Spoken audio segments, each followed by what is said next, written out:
السلام عليكم. شلونك ابو شمس؟ حياك الله. شلونك؟ شو اخبارك؟ الله يسلمك يا ميت هلا. احنا اليوم وين جايين؟ العملاق حماده. حياك. طبعا يتعب على شغلته، جاي من البصره تحد الناصيه اليوم ضيف علينا. حياك الله. اليوم لاقي له موقع، هذا الموقع اسمه جسر جيرسو. هذا هو الموقع. اي جيرسو. هذا اقدم جسر بالعالم. نعم. طبعا التنقيبات به مع الاسف جدا قليله. توقفت ما اعرف شنو السبب. اي. لكن هو المعالم مالته واضحه. اليوم صورت تصوير جوي وطلع لكم احسن صوره له.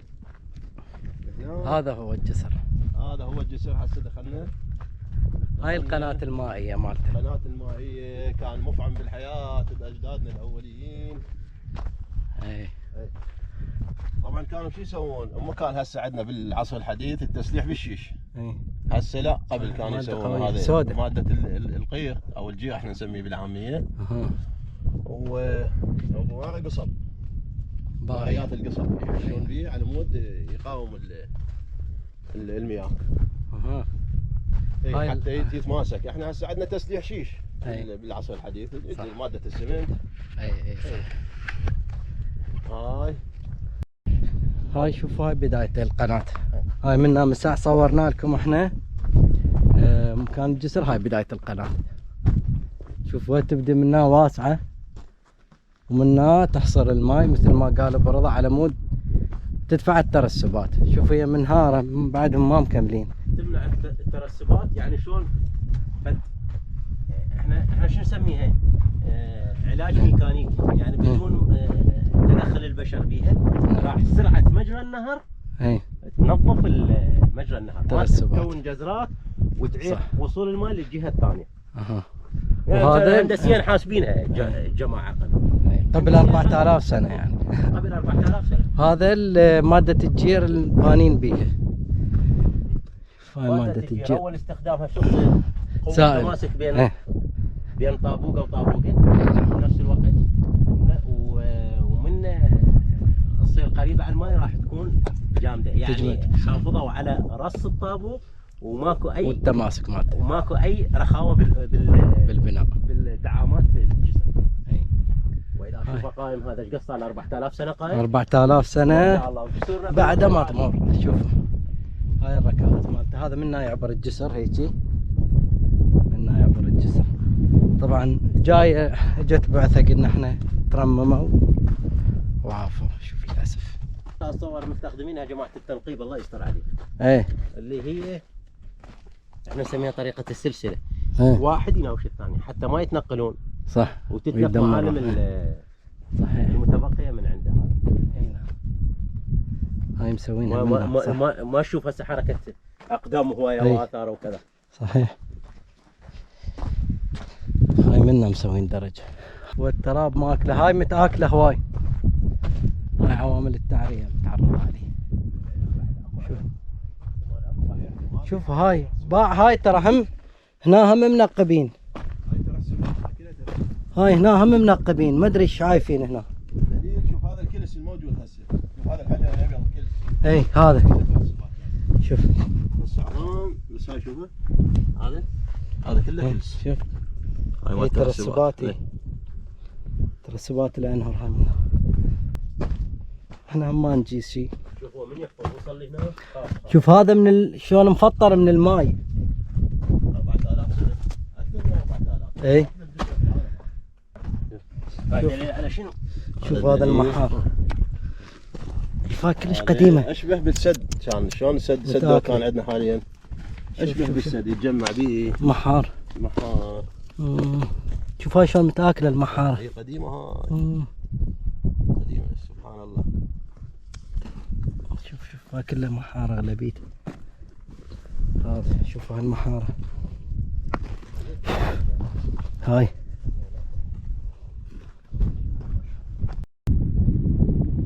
منا يجي الجسر يعبر. هاي منا هاي التنقيبات مال البعثة البريطانية. هاي تنقيباتهم. طبعا من بدأوا ينقبون اعمار بس توقفوا لسبب ما.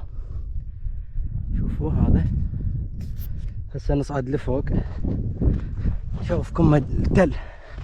هاي هنا كانت عاصمة لقش. شوفوا هاي التلال، هاي التلال كلها كانت مدينة. هاي كلها ما منقبة بعد، هاي التلال كلها ما منقبة. شوفوا هذا هو منه، شوف شلون صاير.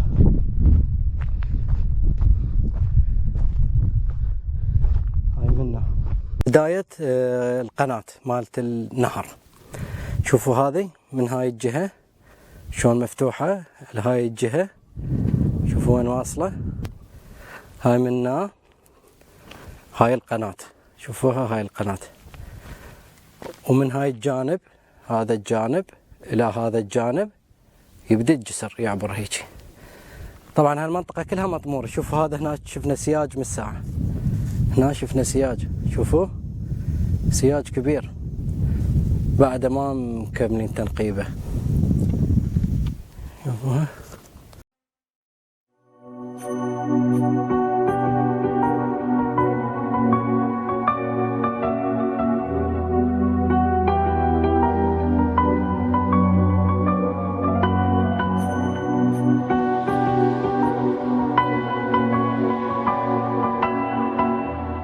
ننتقل بكم الآن إلى فقرة التصوير الجوي والشرح المفصل عن الجسر، جسر جيرسو أو ما يسمى بالجسر السومري. يقع الجسر في مدينة جيرسو السومرية، والتي تقع على بعد 25 كيلومتر شمال مدينة قلقامش سابقا، وتقع الآن في قضاء النصر في محافظة ذي قار، وتسمى حاليا بتل تيلو أو تلو. تم بناء المدينة ومن ضمنها الجسر خلال فترة العبيد 4800 إلى 5300 قبل الميلاد، وبدأت أولى السلالات فيها قبل حوالي 2300 إلى 2900 سنة قبل الميلاد في عصر الملك كوديا، خلال عصر سلالة قلقامش الثانية.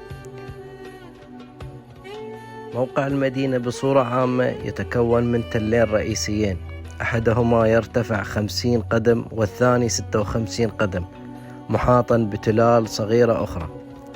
تم التنقيب عن الجسر لأول مرة قبل الحرب العالمية الأولى على يد القنصل الفرنسي في البصرة إرنست دي سارزيك عام 1877 لغاية 1900. تلاه خليفته غاستون كروس من سنة 1903 ولغاية 1909. واستمرت أعمال التنقيب في عهد الأب هنري دي جوفياك من سنة 1929 ولغاية 1931، ومن ثم تحت قيادة أندري بارو عام 1939. وآخر بعثة كانت للمتحف البريطاني عام 2018. وعانى الموقع من معايير الحفر السيئة وأيضا من الحفريات غير القانونية، وتم استعادة حوالي 50,000 لوح مسماري من الموقع، وتم العثور أيضا على لوح الأساس وعدد من مخاريط البناء المنقوشة. وفي آذار مارس 2020 أعلن علماء الآثار عن اكتشاف منطقة عبادة عمرها 5000 عام، مليئة بأكثر من 300 كوب خزفي مكسور وأواني وقرابين حيوانية ومواكب طقسية مخصصة لنير جيرسو. وكان أحد البقايا عبارة عن تمثال برونزي على شكل بطة، يعتقد أنها مخصصة للملكة نانسي. ومن خلال هذا التقرير نرجو من الجهات ذات الاختصاص إكمال تنقيب هذه المدينة وجعلها معلم سياحي، كون أول جسر بناه الإنسان يقع في هذه المدينة الأثرية والتي كانت عاصمة السومريين آنذاك. طبعا أكو لقطات أخرى أيضا أنا صورت بيها الجسر، بالإضافة للبناء اللي يحيط بهذا الجسر. مثل ما تشوفون هاي التلال هي عبارة عن أجزاء من المدينة غير منقبة وبعضها منقبة أيضا هم صورتها لكم. فأكون ممنون جدا للي عنده معلومات أكثر عن هاي المدينة يترك لنا بالتعليقات المعلومات اللي يعرفها. أنا اللي حكيت لكم إياه هو كل المعلومات اللي توفرت عندي بالوقت الحالي بعد بحث. طبعا لقيت حكي آخر، بس أنا أكثر شيء اعتمدت على المصادر الموثوقة اللي آخذ منها المعلومة.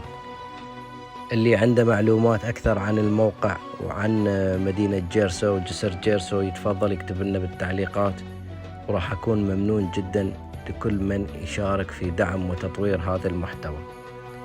وأكيد مثل كل مرة رأيكم يهمني، ويا ريت تنطوني رأيكم بالتقرير. تحياتي لكم.